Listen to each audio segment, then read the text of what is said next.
अन्य काही बातम्यांकडे बातमी आहे। ठाण्यातून ठाणे महानगरपालिकेचे उपायुक्त संदीप माळवी यांना ठाण्यातल्या गावदेवी परिसरात फेरीवाल्यांनी जबरदस्त मारहाण केली। नाकातोंडातून रक्त येईपर्यंत त्यांना मारहाण करण्यात आली। अंगावरचे कपडेही फाडण्यात आलेत।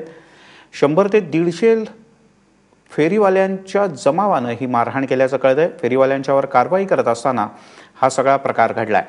या संदर्भात आपण अधिक माहिती घेऊयात। आपले प्रतिनिधी अक्षय भाटकर आहेत आपल्यासोबत। अक्षय, काय नेमकं झालं? उपायुक्त आहेत संदीप माळवी, त्याचबरोबर ठाणे महानगरपालिकेचे जनसंपर्क अधिकारी देखील आहे।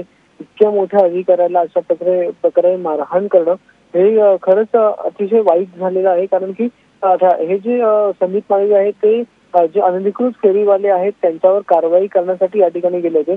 आणि नौपाडा परिसर हा अतिशय दाटीवाटीचा परिसर आहे। त्यामध्ये रस्त्यांवर काही फेरीवाले जे आहेत ते या ठिकाणी अनधिकृतपणे आपला धंदा करत होते। त्यांना उठवण्यासाठी हे ज्यावेळी माळवी त्यावेळी त्या ठिकाणी गेले त्यावेळी त्यांच्यावर अचानक या सगळ्या फेरीवाल्यांनी मिळून हल्ला केला।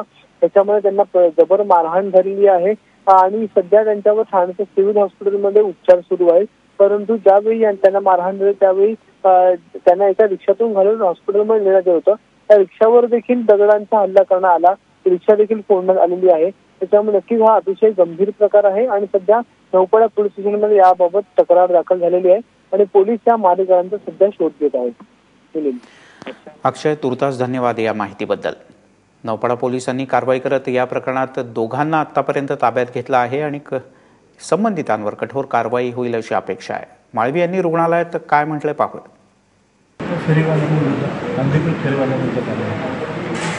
फुटपाथ अडवून बसलेले त्या लोकांनी हल्ला केला वगैरे पहिला